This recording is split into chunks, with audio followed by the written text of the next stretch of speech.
In space exploration, it showed the downsides of isolationism and rivalry over collaboration.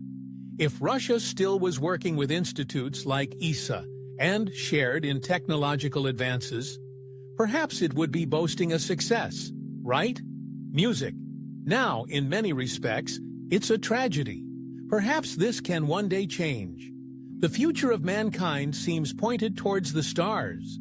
If we are to thrive out there, it will be because we as a world work together. The tragic fate of the Luna 25 mission can and should be a learning experience, not just an embarrassing footnote in history, but only if the right lessons are drawn from it. Pride is not always a good thing.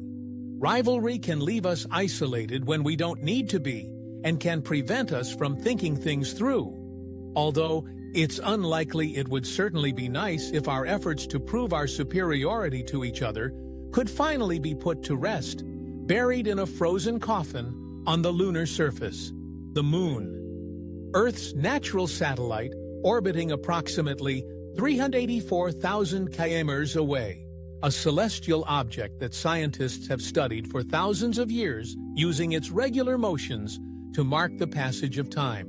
In calendars, its dependable rhythms helped ancient civilizations to track when to plant crops, and its waxing and waning phases cemented the Moon's place deep in the heart of symbol and tradition. It's a wonder, a necessity and a curse. While the Moon's desolate, beauty has captured the vision of poets, it also brings desolation. There is one lunar rhythm that is not helpful to us, a 19-year cycle that brings unexpected floods and ruin. And NASA scientists are worried that in the middle of the 2030s is about to hit its hardest yet for ecosystems that are adapted to it in the right way. This won't be a problem, but how adapted are we?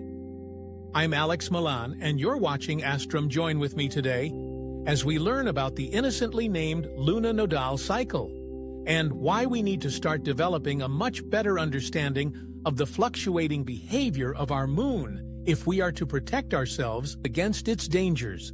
Much like the Sun, the Moon is an inescapable part of life. On Earth, the Moon has an immense impact on our planet. You likely have already heard how its cycles influence our wildlife, affect our climate, and create tides. We tend to imagine that the Moon and the Earth's gravities cause them to circle each other in a relatively stable, synchronized harmony. But as is so often the case, nature is not as simple as we imagine it.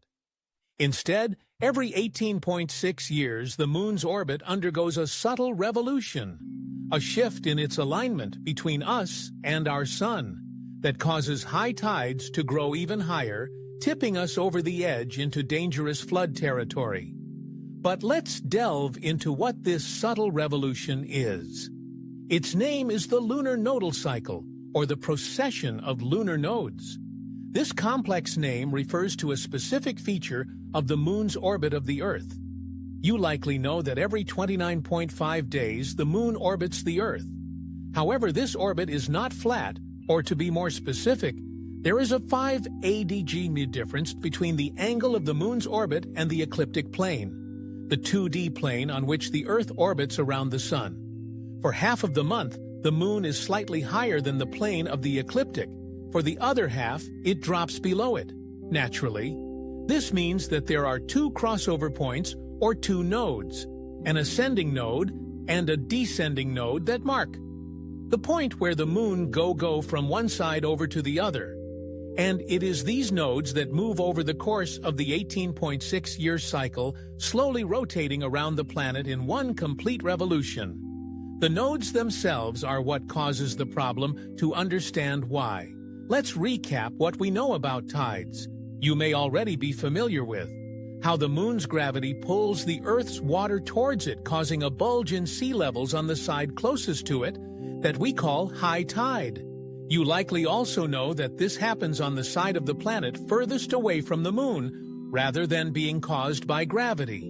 This second bulge is caused by centrifugal forces, as the Earth and the Moon's gravitational pull on each other causes them to behave like two dancers holding each other by the arms, and spinning across the dance floor, while it's mostly the moon moving due to the Earth being much more massive. The Earth is also swung around a little. The water behind it is thus trying to fling off into space through its rocker, spinning, causing the second high tide. The sun also has a role to play in tide formation. Albeit to a lesser degree, it's a bigger mass which would cause a greater pull if it were closer. But its further distance means that the sun's effect is only 1/3 as big as the moon. When the moon and the sun are aligned, we get extra large tides, called spring tides. This happens 6 to 8 times a year. When not aligned, they partially cancel each other out, causing smaller tidal extremes known as neap tides. So now, consider the influence of lunar nodes on this tidal tug-of-war during spring tides. The pole of the sun and the moon, working in unison, causes the highest tides and the largest risk of floods. However, the sun and the moon are never more aligned than they are at a node during the rest of each 9.3-year phase. They are not quite tugging in the same direction, so tides are more temperate at a node.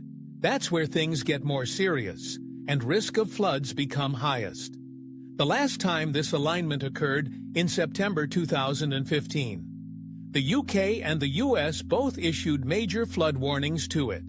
Citizens in September itself, there.